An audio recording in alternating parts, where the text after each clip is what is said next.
This is Talk Business and Politics with Roby Brock.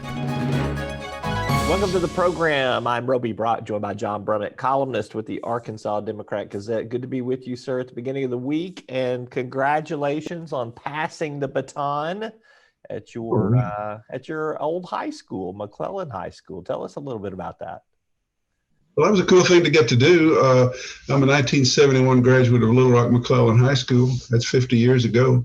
And on the 50th year, and now we're entering the 51st year since my graduation, they're tearing the place down and they're going to build a spanking new K-8 school there. And I think the wrecking ball is coming in today or pretty soon. And so last week they had a ceremony to pass the baton from various generations of the school. And I, being the oldest, received the baton last and got the honor of presenting it to a sixth grade student at Cloverdale Middle, who will get to go to school there.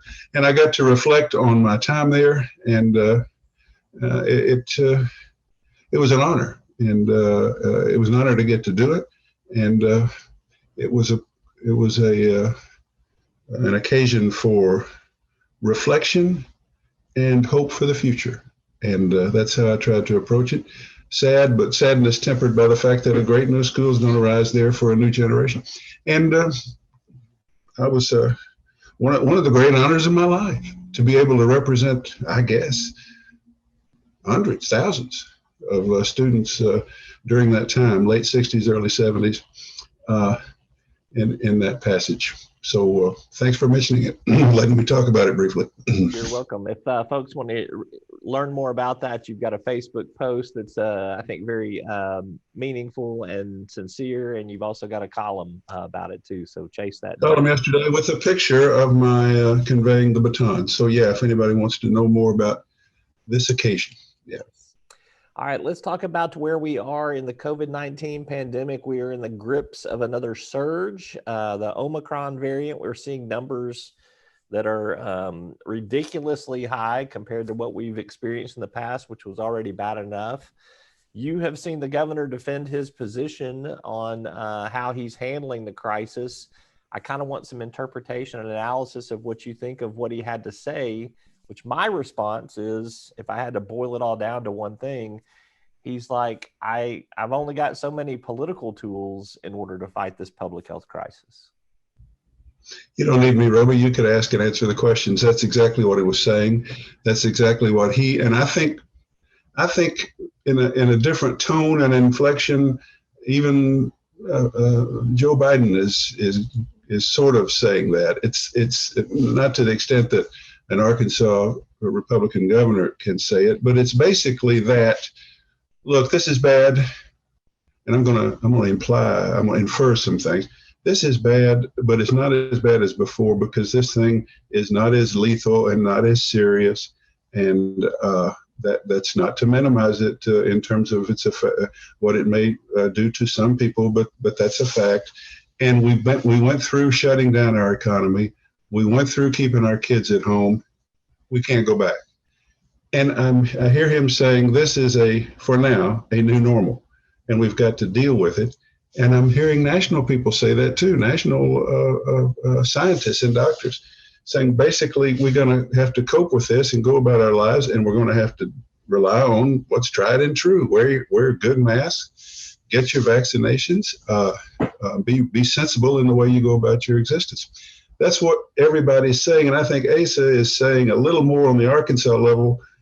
Man, there's no way in this state that I can do anymore. You can't tell these people, you can't mandate these independent-minded people to do any more than they're doing. You can just encourage it. And I'm encouraging it. And I want us to be sensible. And we're going to cope with it as best we can and pray to the good Lord that this is like a winter spike, and by February, we're going to be past it. I think that's what he's saying completely. I think it's what a lot of people are saying nationally. You actually asked him, are we going to get so many people sick? You combine that with the vaccines, we're going to achieve herd immunity. And he said, that's exactly what's going to happen. Well, I don't know if that's exactly what's going to happen, but I think that's his approach. And I do not choose to criticize him quite as much as others of a left of center persuasion do. I understand their criticism, But there are some stark realities about public attitudes, and there are some stark realities about retreating on this economy for all of us. So I'm just sort of accepting his position, understanding it, not liking it all that much, but hoping for the best. Yeah. Art of the possible versus art of the perfect sort of things in terms Yes, of sir. so Those are the catchwords of my life. Don't make the perfect the enemy of the good. It's just great wisdom in that statement sometimes. one of the biggest obstacles to the governor being more aggressive on the COVID-19 front is the Arkansas legislature. We are learning today and have over the weekend that another domino may be falling in the Arkansas State Senate. We saw Senator Keith Ingram announce he will not run for re-election late last week. Senator Trent Garner apparently on that same trajectory. If Garner goes through with that, it will be the 8th state senator who is not running for re-election either due to term limits or personal choice. That's about a quarter of the state Senate. That's going to make for a much different mixture and formula down there on the upper chamber end, won't it? Yeah, it's a strange situation. You could see with people like Jim Hendren choosing to quit, Jason Rapert running for another office, Garner now for personal reasons apparently going not to run again. Keith Ingram saying, I'm not running again because I'm just tired of being a minority Democrat dealing in this, trying to navigate this hostile, intolerant environment. For all those reasons, you're going to have that much change, nearly a fourth of the body.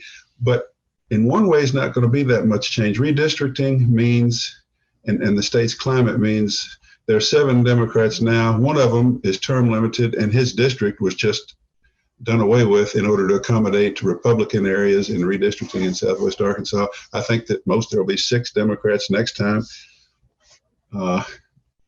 But I have to say, over the weekend with these reports, and you've got them, I've got them, people telling us, Garner told me he is in fact not going to run again. He has not formally announced it. But with that news, that rumor, that solid seeming rumor broke over the weekend, I had tons of people saying to me, this changes the entire complexion of the Senate. To this extent, the Senate is overrun, is dominated totally by conservative Republican thought. But there has been a new version of conservative Republican thought led by Garner and Bob Ballinger and Sullivan, maybe, and some others at times, that is impractically extreme, some believe, that it's entirely too combative. Garner himself has dismissed Asa Hutchinson as so yesterday. I mean, his kind of conservatism, it's now Trump's conservatism. And he and Ballinger have at times, and others, have forced votes on issues that were impractical and extreme, that other Republicans who felt obliged to vote for political fear of being primaried. And people are thinking, if Trent's not there, and his father-in-law, perhaps a similarly conservative, but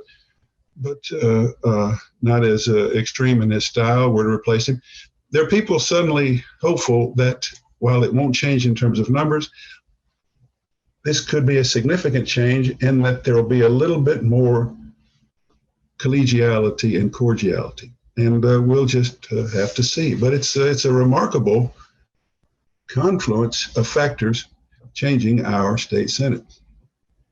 And we'll see what happens in the Arkansas House too. Of course, there's always a lot of turnover there, and particularly you've got term limits. You've got some people moving from the House chamber down to the Senate chamber for some of those open Senate seats that are coming along, and because of redistricting. So we will have quite a new makeup in the Arkansas legislature in the 2023 regular session. So, but it's important to say, I think you would agree, the likelihood of the partisan makeup changing any way other than maybe a little additional Republican gain is remote, I think.